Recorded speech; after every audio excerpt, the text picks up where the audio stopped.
Bonjour, eh bien aujourd'hui j'ai enfin été récompensé de toute cette attente. Il y a quelques temps, un peu plus d'un mois maintenant, j'avais commandé sur Banggood un certain nombre d'articles, dont ceux que je vais vous présenter, que vous connaissez déjà probablement déjà. Beaucoup de chaînes en ont fait démonstration, en ont fait la présentation. Ceci dit, un de plus peut pas tuer, hein, n'est-ce pas? Et donc du coup, en fait, je vais vous présenter un système de chauffage par induction, enfin un four à induction en fait. Et puis on va essayer de travailler quelques pièces d'alu. D'après ce que j'ai vu sur les autres vidéos, ça va pas être vraiment concluant. Bon, on verra bien. Alors j'ai acheté un crucible qui est en ferrite, je pense. En tout cas, ça y ressemble assez fortement. C'est conducteur. Donc contrairement à ce qu'on pourrait penser, ça conduit les courants. Donc il faut faire attention parce que le diamètre de la bobine est quasiment le même que celui du bestiau. Donc il faut peut-être éviter de faire entrer la bobine avec ça. Alors malheureusement, bon, je n'ai pas été prévoyant, je n'ai pas commandé la pompe, il n'y a pas de système de refroidissement en haut. Donc je ne sais pas exactement combien de temps le bestiau va durer. À la base j'ai acheté ça pour l'entreprise, c'est pour faire simplement chauffer du fer et le refroidir rapidement dans de l'huile, donc pour le durcir, certaines pièces. Voilà. Ceci dit, je vais quand même le tester. Alors je l'ai acheté avec une alimentation de 36 volts, 20 ampères sur Banggood qui a un peu mal voyagé. Qui a pris quelques chocs, mais a priori elle a l'air de délivrer la tension demandée. Et d'après les specs du bestiau, alors, ils disent sur la présentation qu'il faut l'alimenter, qu'il faut d'abord mettre l'alimentation en fonctionnement, puis ensuite de ça connecter le système à induction. Parce qu'en fait le principe est relativement simple, on se sert juste de deux types de transistors type MOSFET en mode basculement, d'accord. Et si la tension n'est pas atteinte, en fait l'un des deux MOSFET pourrait se bloquer et la tension de l'alimentation montant avec son courant pourrait détruire le MOSFET. Donc pour le moment il n'est pas encore câblé. Je vais d'abord le câbler, mettre l'aliment en marche et puis le câbler. Alors déjà on va faire un petit zoom. On va peut-être braquer sur ce qui nous intéresse, voilà. Et puis on va zoomer un peu là-dessus. Voilà. Je pense que c'est suffisant pour voir un peu. Maintenant, je vais brancher l'alimentation.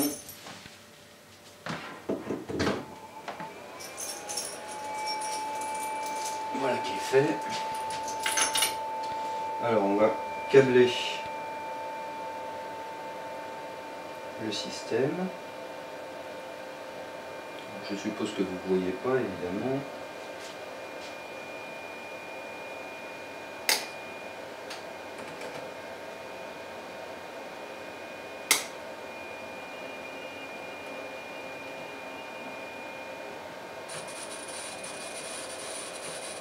Bon, alors déjà l'alimentation, elle n'a pas l'air tellement apprécier la chose, parce qu'elle fait un drôle de bruit.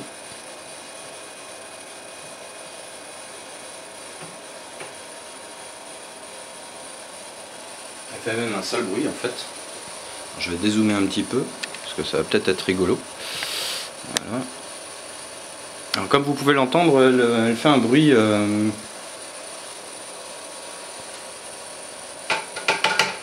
peu étrange. Enfin bon, bref.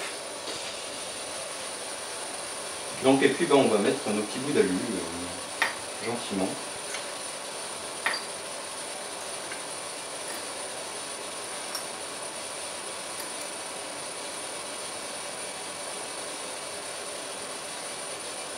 Alors pour le moment il va pas l'air de se passer grand chose.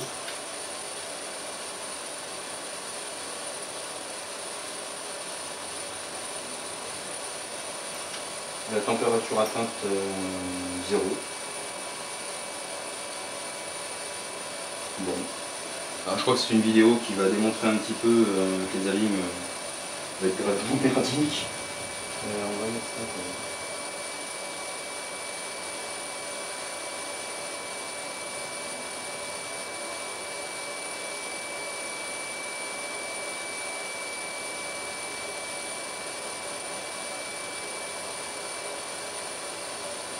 Je sens rien de particulier au niveau magnétique.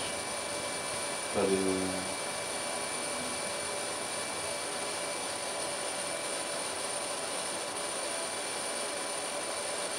Non, il se passe rien. Bon. Voilà qui est intéressant. Ou pas.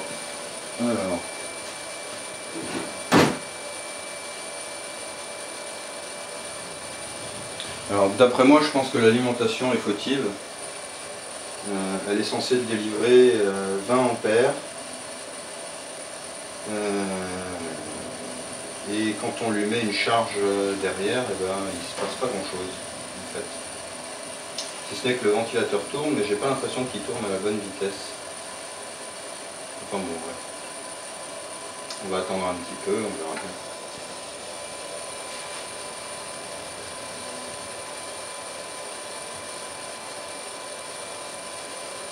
Non.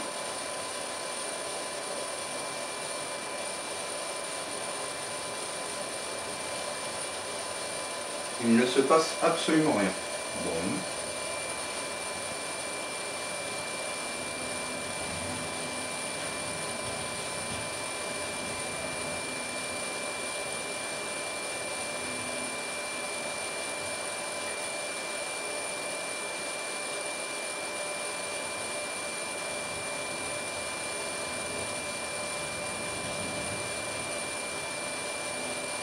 Le crucible, je viens de mettre mon doigt dans le crucible, il tiédit à peine, donc je pense qu'en fait l'alimentation ne délivre pas le courant nécessaire. Bon.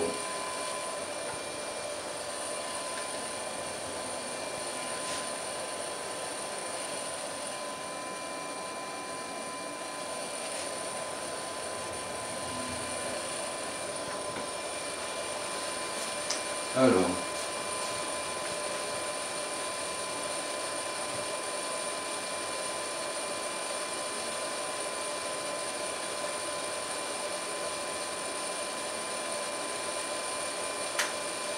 On va essayer autre chose.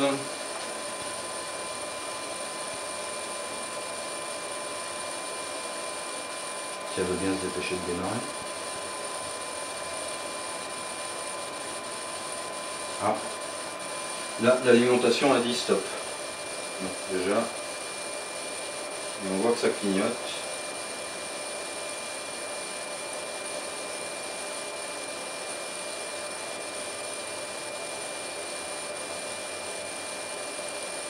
C'est pas le stepper.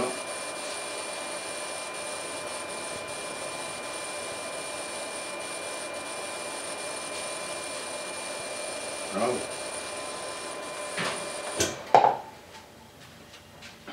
Donc ici on constate quoi? On constate qu'effectivement il y a une oscillation qui s'est produite, puisqu'ici les MOSFET ont chauffé. Oui, ils ont même bien chauffé. Ils sont chauds des deux côtés, très chauds même. Je ne sais pas si vous voyez correctement ce que ça donne. Voilà. Donc l'alimentation, elle, ne semble pas avoir tellement chauffé. Le ventilateur, lui, a tourné, mais il a fini par s'arrêter. On ne sait pas trop pourquoi. Et l'alimentation, elle, fait beaucoup de bruit. Donc, a priori, il y a quelque chose qui ne fonctionne pas. Quoi, je ne saurais pas dire.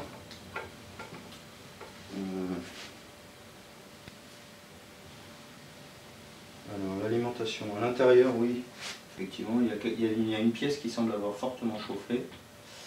On voit à l'intérieur. Alors, je vais vous balader un petit peu. Alors c'est la toute première fois que je mets en marche le dispositif, hein, donc c'est une vidéo ratée, on va dire. Hop. Et puis on va faire ça comme ça. Voilà.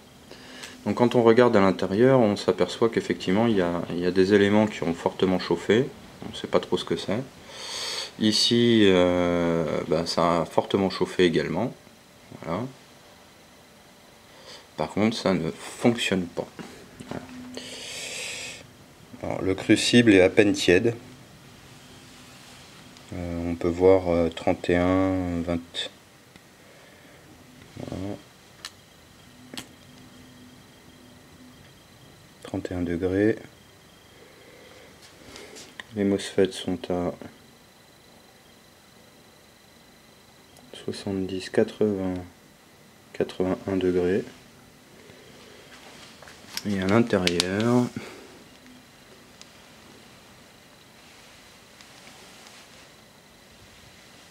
42, 44 degrés à peu près. Voilà. Donc voilà ce qu'on peut dire. Super. Donc c'est un investissement fort utile, qui a priori ne va pas me rendre le service que j'en attendais.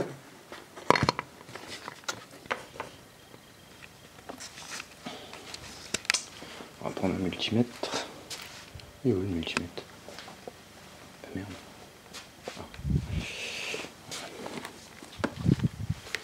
On va prendre le multimètre. On va rebrancher l'alimentation.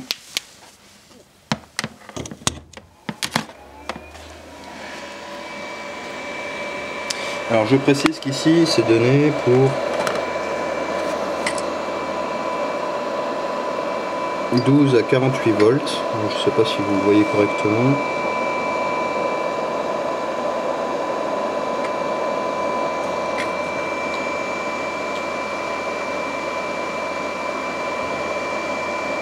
Évidemment, on ne voit rien.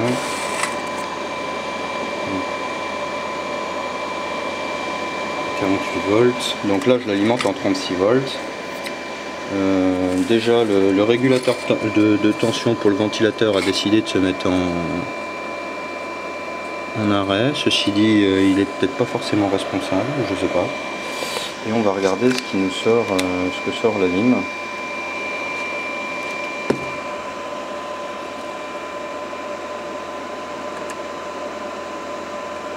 « 36,55 ». Ok.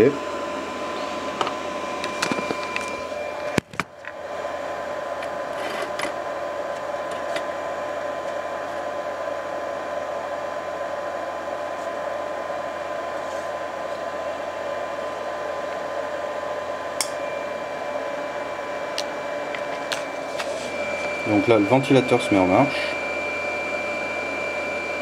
Mais petit à petit, il devient moins rapide. Plus ça va, plus il ralentit. D'accord.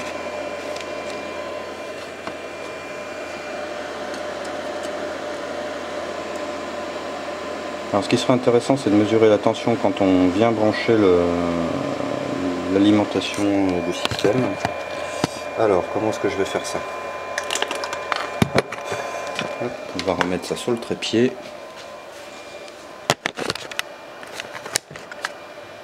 Voilà.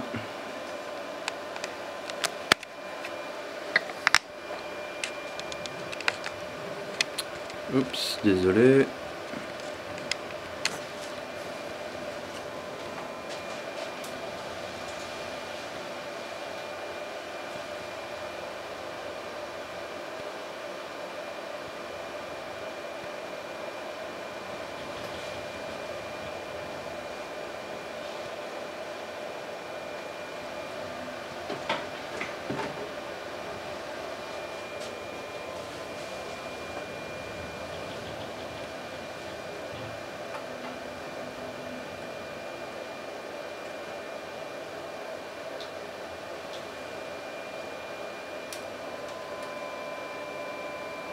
Alors déjà on s'aperçoit que la tension en fait s'effondre. Alors quand je dis qu'elle s'effondre, c'est qu'elle s'effondre. Hein. Elle s'effondre à 5 volts. Ouais c'est ça à peu près. 5 volts. Donc on a bien un petit problème.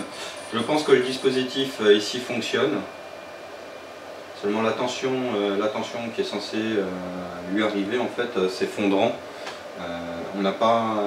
Alors soit on a les 20 ampères et celui-là consomme beaucoup plus de 20 ampères. Oui, il y a un souci quelque part, mais cette alimentation présente un problème particulier. Donc peut-être qu'il en faudrait deux, je ne sais pas. Je vais essayer donc de faire une alimentation sur deux batteries. On va bien voir ce qui va se passer. Ceci dit, je n'aurai que 24 volts cette fois-ci.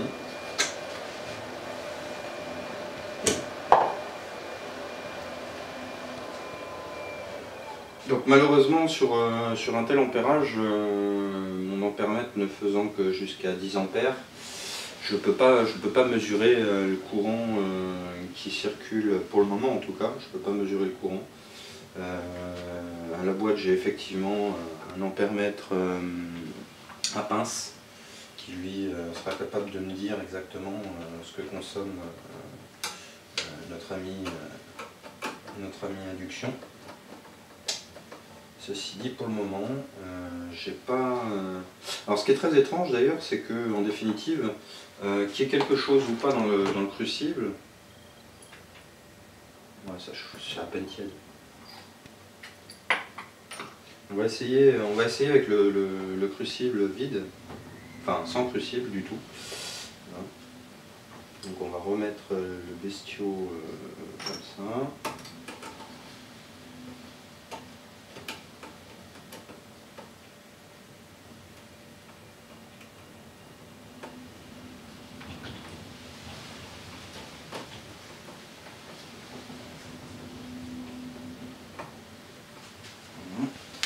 Juste histoire de se faire une petite idée.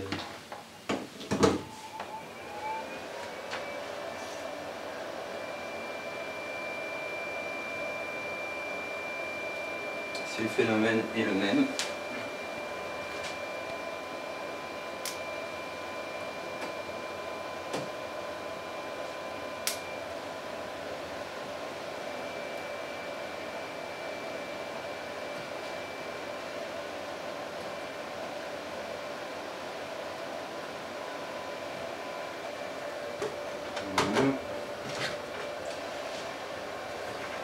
Donc là on a quelle tension?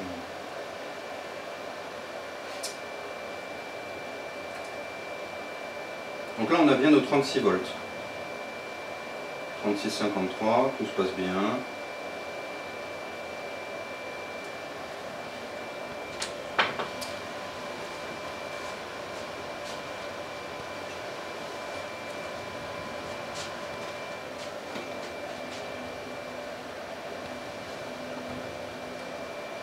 Je vais mettre le tournevis dans la bobine.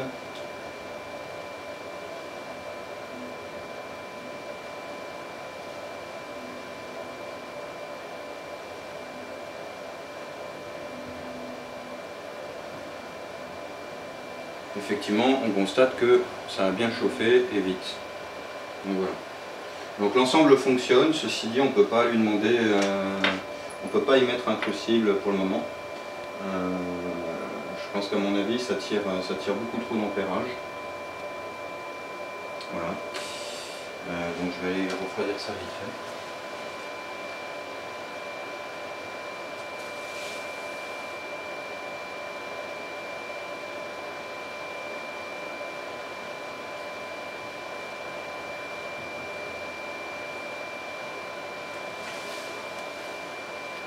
Donc je pense qu'on n'a pas l'ampérage nécessaire en tout cas pour faire fondre quoi que ce soit avec ce truc là.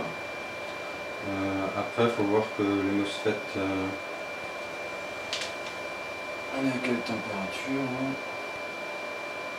Alors curieusement les MOSFET ne chauffent plus, par contre ce sont les condensateurs qui se sont mis à chauffer, la bobine également. Voilà, les bobines d'arrêt pareil. Donc maintenant on va essayer de faire descendre gentiment le...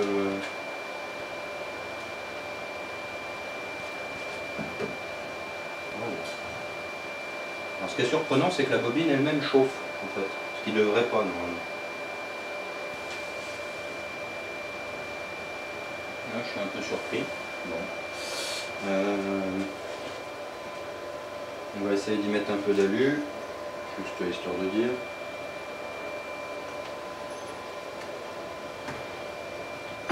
Oups.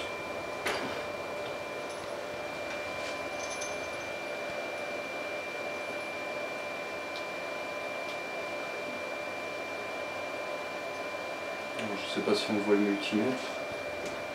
On est bien à 36,51. J'ai mis la pièce d'alu. La tension ne varie pas. Pour le moment on ne dépasse pas le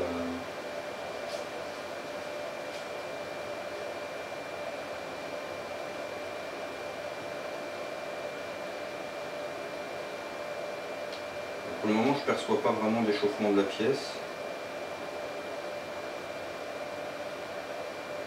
Je ne sais même pas si elle s'échauffe d'ailleurs. Ouais, en tout cas, il y a bien un effet de flux magnétique parce que quand je bouge la pièce, elle a une tendance à se bloquer à certains moments. Donc elle est bien perturbée par un champ magnétique.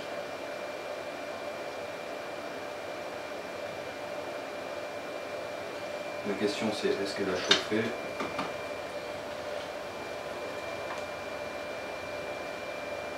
Le tournevis, oui. La pièce, elle atteint une cinquantaine de degrés, mais pas plus, 50-53 degrés. Voilà. Bon.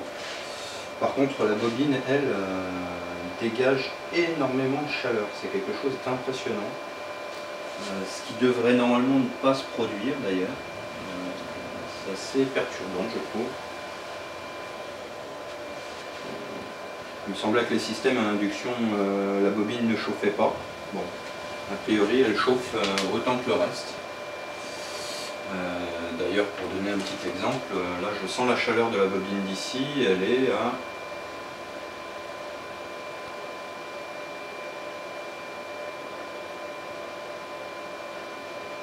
une centaine de degrés, 110, 107,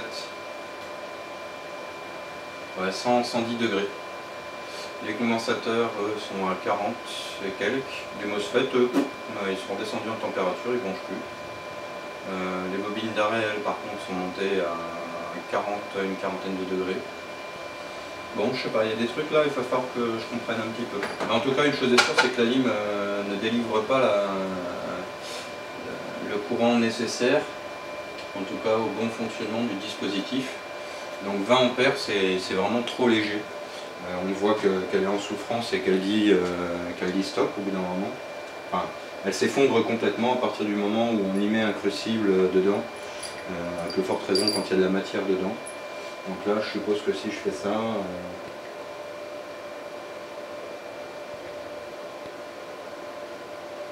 voilà. Bon, effectivement, je sens bien que le crucible chauffe. Il chauffe même très fort. Donc on va essayer de le mettre, après. Voilà. On va voir ce qui se passe.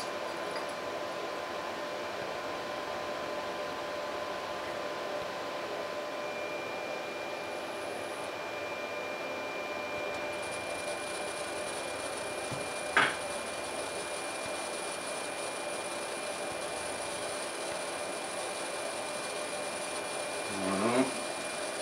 Alors là, ça se met à chauffer. Par contre, l'alimentation présente tout de suite des petits problèmes. Elle s'effondre à nouveau. Le MOSFET se met à chauffer et ça, c'est pas bon.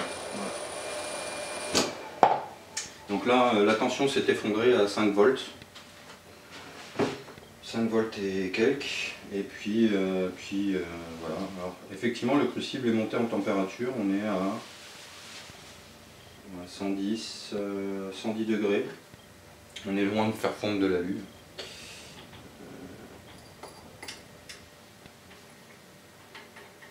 Donc voilà. Donc plus la masse est importante, plus la masse à chauffer est importante et réactive avec le coil, plus le courant appelé est important. Alors je ne sais pas jusqu'à combien de courant ça peut pomper cette petite chose, mais a priori c'est quand même assez gourmand. Voilà. Bon, ce qui est tout à fait normal, hein, vu la quantité d'énergie qu'il faudrait pour faire fondre de l'aluminium ou de l'or ou peu importe quoi d'ailleurs. Rien de tellement surprenant. Voilà. Bon. Le MOSFET, lui, par contre, est parti en température. Alors, très curieusement, voilà. Alors la tension s'effondre, le courant appelé est extrêmement important, les MOSFET montent très fort en température, ce qui est à peu près normal, hein, je dirais. Voilà. Et le crucible, lui, est à 80 degrés maintenant. Bon. Alors de deux choses l'une, soit je reprends une alimentation telle que celle-ci et par contre il va falloir équilibrer chacune des deux alimentations pour avoir plus d'ampérage. Il faut vraiment qu'elles aient absolument la même tension. Soit j'essaie de dégoter une alimentation qui soit capable de me délivrer 40 ampères sous 36 volts, ce qui me paraît un peu excessif. Je pense qu'à mon avis le prix serait lui aussi excessif. Ou alors j'essaie de me dépatouiller avec des batteries, donc 2 ou 3 batteries en série, entre 24 et 36 volts. Voilà. Et puis aussi un système pour refroidir la bobine, parce que décidément, depuis son premier fonctionnement, elle a changé de couleur, elle est devenue presque couleur laiton. Elle était de cette couleur-là, elle est devenue couleur laiton. Donc je pense qu'elle va s'oxyder très rapidement maintenant qu'elle a chauffé comme ça. Bon, on verra bien. Allez, c'est tout pour aujourd'hui. Ciao.